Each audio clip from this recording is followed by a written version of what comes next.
ঝুলন ও রাখি পূর্ণিমার ব্রতকথা। আজ এই পবিত্র কথা অবশ্যই শুনুন। নমস্কার প্রিয় দর্শকবিন্দু, ভগবানী ভরসা চ্যানেল থেকে নতুন পর্বে আপনাদের সুস্বাগত। আশা করি ঈশ্বরের কৃপায় ভালো আছেন এবং সুস্থ আছেন। জয় শ্রীকৃষ্ণ, রাধে রাধে, জয় মা লক্ষ্মী। বন্ধুরা, আজ হলো 28শে আগস্ট, 10ই ভাদ্র, শুক্রবার। উদয় তিথি অনুযায়ী আজকের দিনই সম্পূর্ণ হচ্ছে ঝুলন পূর্ণিমার তথা রাখি পূর্ণিমা, যে পূর্ণিমাকে আমরা সৌভাগ্য পূর্ণিমাও বলি।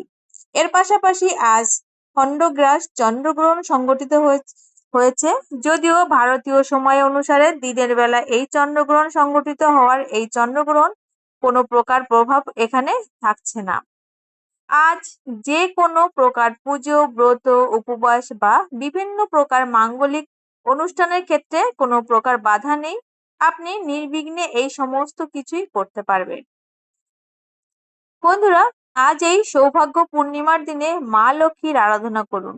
শ্রীকৃষ্ণকে যদি সম্ভব হয় শিবের মাথায় জল ঢালুন, কারণ পুরীহরের দিনে বর্ণনা করা হয়। এবং সর্বোপরি এই দিনে যদি আপনি কোনো কিছু করতে না পারেন, কেবলমাত্র নিষ্ঠা ভরে একটি ঘিয়ের প্রদীপ জ্বালিয়ে এই সৌভাগ্য পূর্ণিমার ব্রত কথাটি একবার পাঠ করলেও সুন্দর হবে।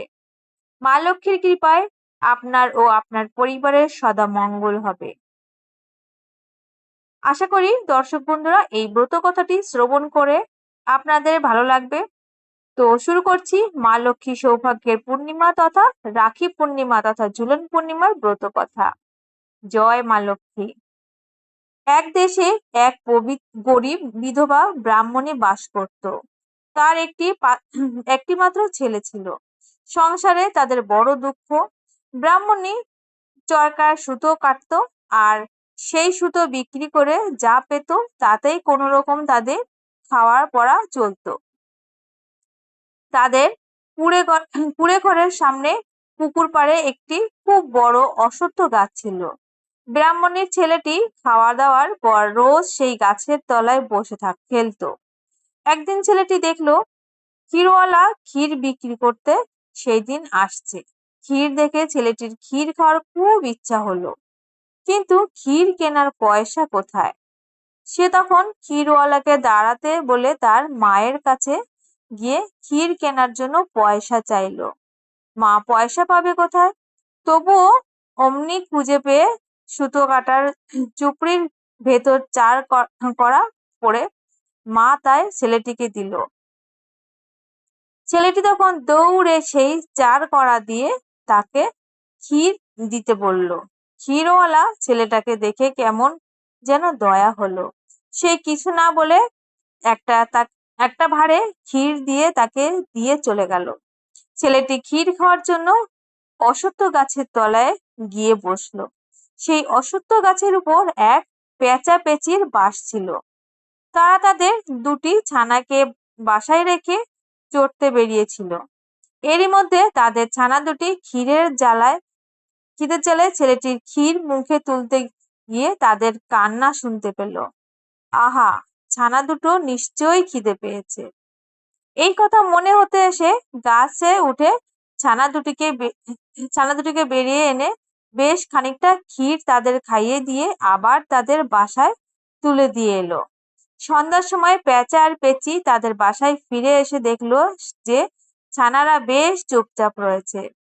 পেঁচি তখন বলল, কি রে, তাহলে চুপ করে রয়েছিস যে? তোদের খিদে পায়নি?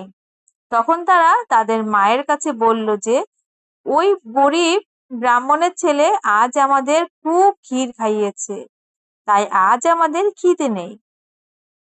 ছানারা আবার বলল যে মা, এই ছেলেটি খুব গরিব, সে অনেক কষ্টে ক্ষীর পেয়েছিল, তবুও তাই থেকেই আমাদের খাইয়েছে, ওর উপকার তোমাকে করতেই হবে।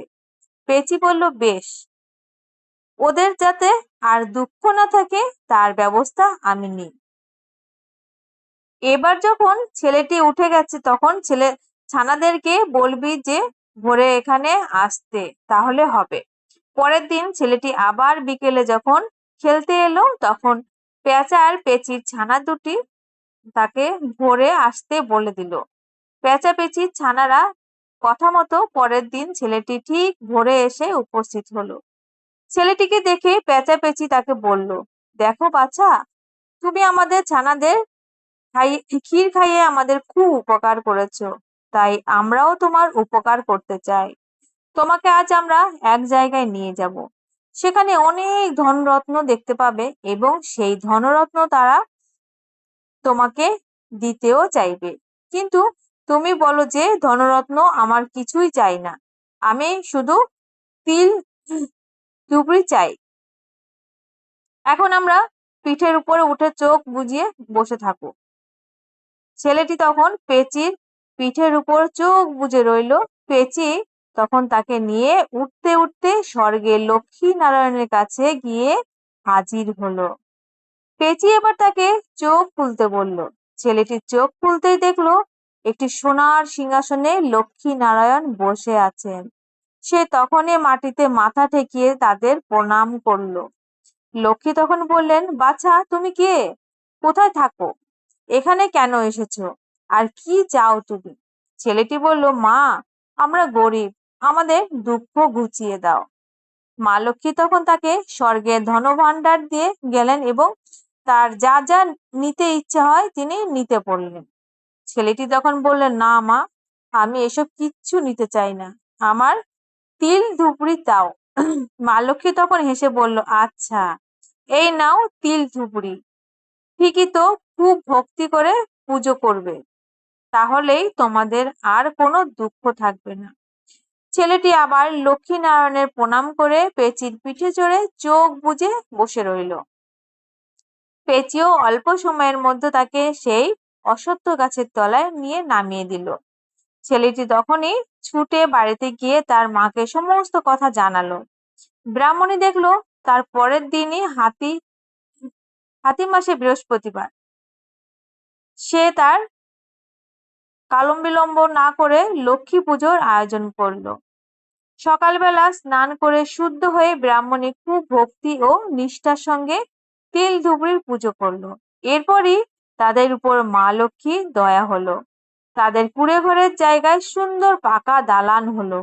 জমি জমা ও গরু মহিষ ধনরত্ন দাস দাসীতে ভরে গেল তাদের বাড়ি। তাদের আর কোনো দুঃখ রইল না।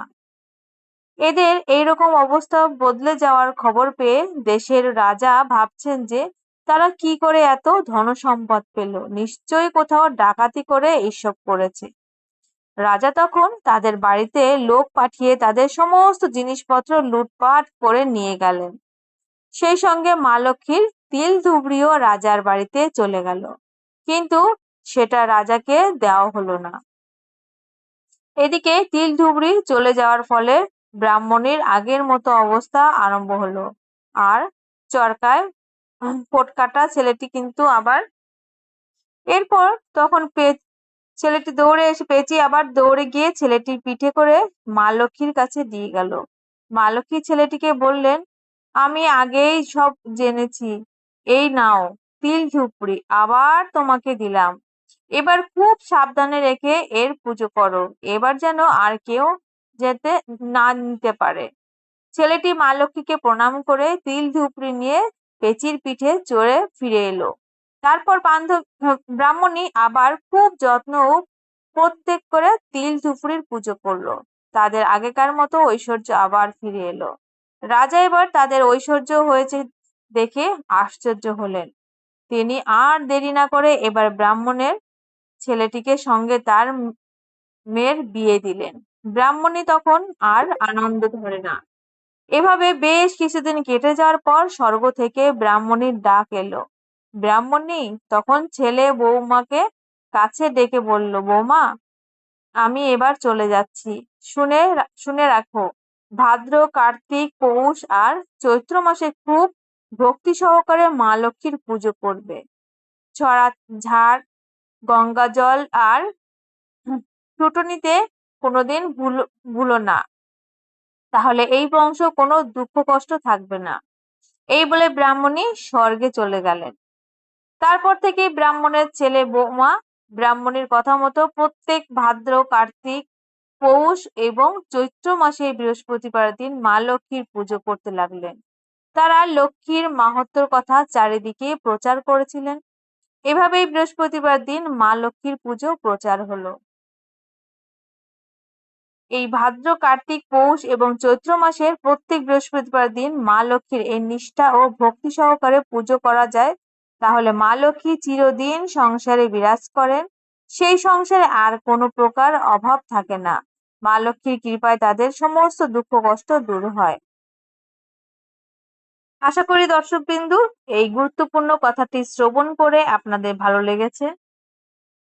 জয় মা লক্ষ্মী। প্রিয় দর্শকবিন্দু, আজকের এই পবিত্র সৌভাগ্য পূর্ণিমার দিনে মা লক্ষ্মীর এই ব্রত কথা আপনারা মন দিয়ে শ্রবণ করেছেন।